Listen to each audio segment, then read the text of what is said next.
Abu Yazid Al-Bustami adalah seorang ulama sufi pada abad 3 Hijriah. Beliau berkebangsaan Persia, dan lahir pada tahun 804 Masehi atau bertepatan dengan tahun 188 Hijriah.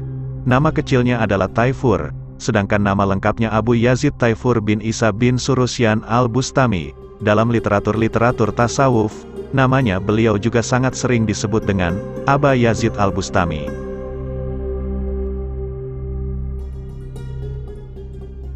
Beliau adalah seorang ulama sufi besar dari Baghdad dan Irak. Beliau ini dikenal sebagai seorang sufi yang sangat jenius dalam hal pemikiran. Bahkan kehebatan beliau tercatat di dalam beberapa kitab yang populer di kalangan para sufi maupun ulama tasawuf lainnya, karena beliau sering dijadikan rujukan dalam berbagai perbincangan oleh ulama-ulama besar lainnya. Abu Yazid Al-Bustami di samping seorang ulama sufi, ternyata juga seorang pengajar ilmu tasawuf. Sehingga pada suatu hari, ada di antara murid-muridnya, terdapat seorang murid yang sangat rajin dalam mengikuti pengajiannya, dan dengan sangat tekun ia mendengarkan ceramah-ceramah Abu Yazid Al-Bustami. Tiba-tiba, pada suatu hari murid tersebut lagi duduk bersama sahabat-sahabat lainnya. Lalu, dia bertanya kepada gurunya, yaitu Abu Yazid Al-Bustami. "Wahai guruku yang tercinta, saya sudah beribadah 30 tahun lamanya. Saya juga selalu salat tahajud di setiap malam. Dan saya juga berpuasa di setiap hari, dan saya juga telah meninggalkan syahwat saya.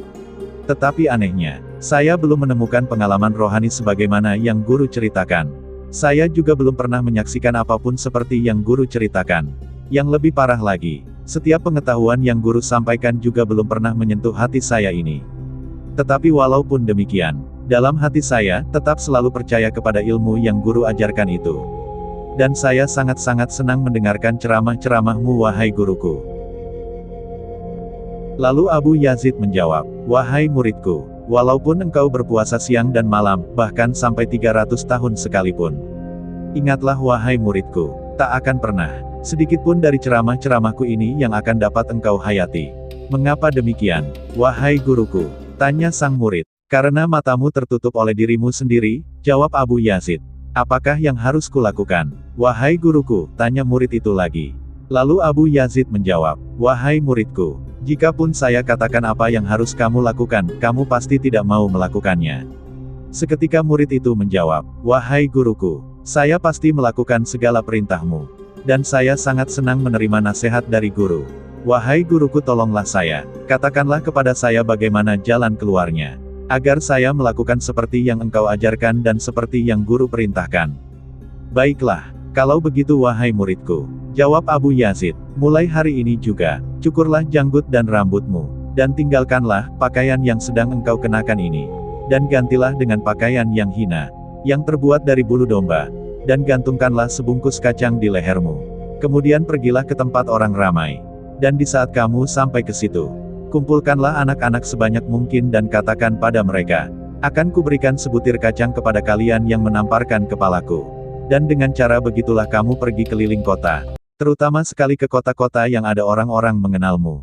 Begitulah yang harus engkau lakukan wahai muridku," lanjut Abu Yazid.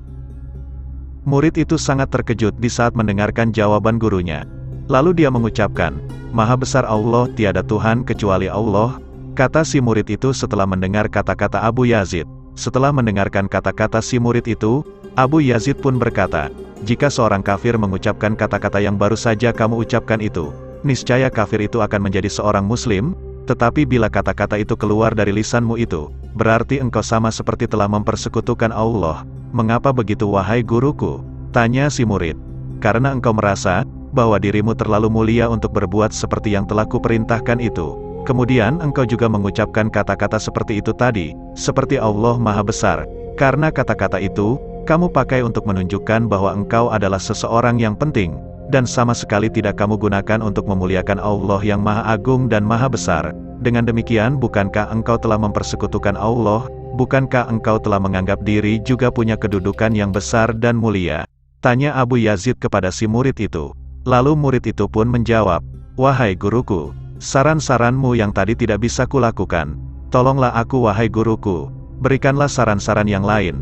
Ternyata si murid itu berkeberatan. "Hanya itu yang dapat kusarankan," jawab Abu Yazid. Si murid pun menjawab dengan jawaban sama, "Wahai guruku, aku tak sanggup melakukannya."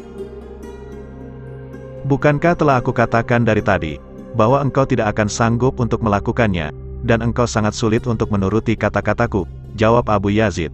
Kisah tersebut mengajarkan pada kita, bahwa orang yang menganggap ibadahnya telah banyak, sangat-sangat mudah dirasuki iblis dan syaitan, lewat sifat ujub dan takabur. Maka oleh sebab itulah, Abu Yazid sering menganjurkan murid-muridnya, untuk berlatih bagaimana cara menjadi orang-orang hina, agar sifat ujub dan takabur bisa dipadamkan, dan keinginan jiwa untuk selalu menonjol di tengah-tengah halayak ramai, dan keinginan untuk selalu dihormati oleh banyak orang, dengan segera bisa dihilangkan dan bisa dipadamkan, sehingga yang tersisa adalah perasaan tawaduk dan kerendahan hatinya.